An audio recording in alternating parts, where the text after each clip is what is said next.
Hi friends, welcome back to our channel. இன்றைக்கி வீடியோவில் நம்ம ஒரு குழம்பு வகை பற்றி பார்க்கலாம். அதுக்கு ஃபஸ்ட்டு ஒரு கடாய் வச்சுட்டு 2 ஸ்பூன் எண்ணெய், கடுகு, உளுத்தம் பருப்பு சேர்த்துடலாம். அது கொஞ்சம் பொரிஞ்சதுமே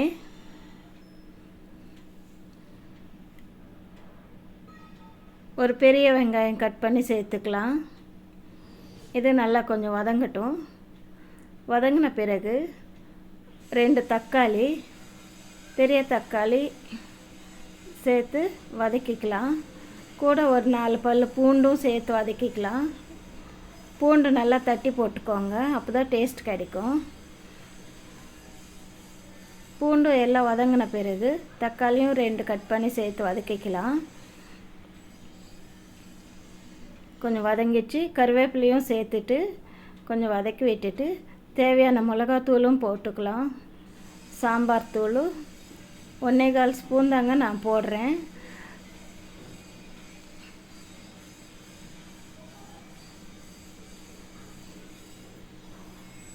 நல்லா சேர்த்து வதங்கட்டும்.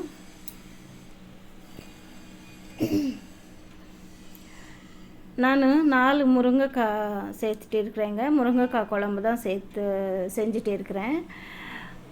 பருப்பு போட்டு முருங்கைக்காய் சாம்பார் தான். இது நாட்டு முருங்கைக்காய்.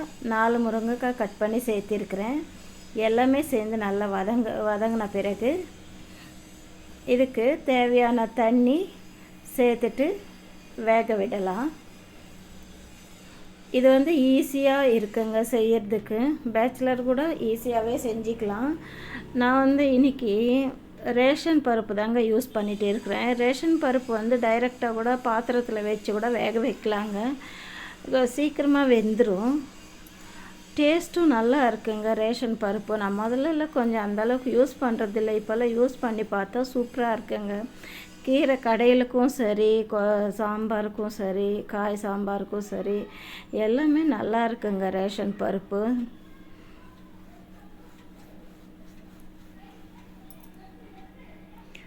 தண்ணி சேர்த்து வேக விடலாம்.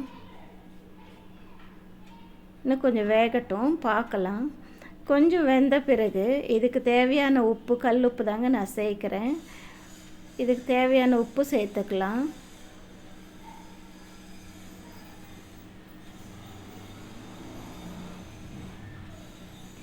இந்த குழம்பு சாதத்துக்கும் சரி, பொங்கலுக்கும் சரி சூப்பராக இருக்குங்க. அதே மாதிரி களிக்கும் சூப்பராக அருமையாக இருக்கும். இந்த மாதிரி ஒரு குழம்பு செஞ்சு பார்த்துட்டு எப்படி என்னன்னு சொல்லுங்கள் ஃப்ரெண்ட்ஸ். எப்படி இருக்குது என்ன ஏதுன்ட்டு. அதே மாதிரி சப்ஸ்கிரைப் பண்ணுங்கள், லைக் பண்ணுங்கள், ஷேர் பண்ணுங்கள் ஃப்ரெண்ட்ஸ். அப்போ தான் நான் பக்கத்தில் இருக்கிற பெல் ஐக்கானையும் கிளிக் பண்ணிக்கோங்க. அப்போ தான் நான் போடுற வீடியோஸ் உங்களுக்கு நோட்டிஃபிகேஷனாக கிடைக்கும். இப்போது வேக வச்சுருக்கிற பருப்பும் நான் உள்ளே சேர்த்துட்டு ஒரு நெல்லிக்காய் சைஸ் அளவுக்கு புளி ஊற வச்சுட்டு அதுவும் அந்த தண்ணியும் உள்ளே சேர்த்துடலாம். இப்போ எல்லாமே மிக்ஸ் பண்ணிவிட்டு நல்லா வேகட்டங்க, பார்க்கலாம்.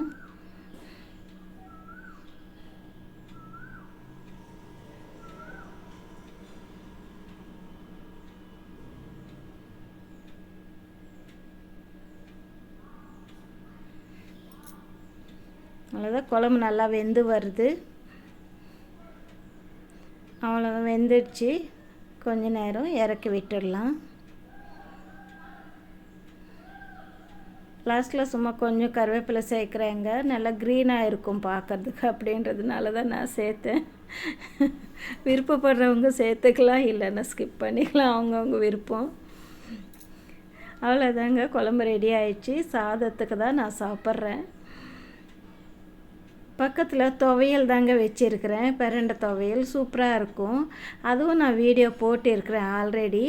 வேணுமன்றவங்க போய் பார்த்து பாருங்கள் வீடியோஸ்.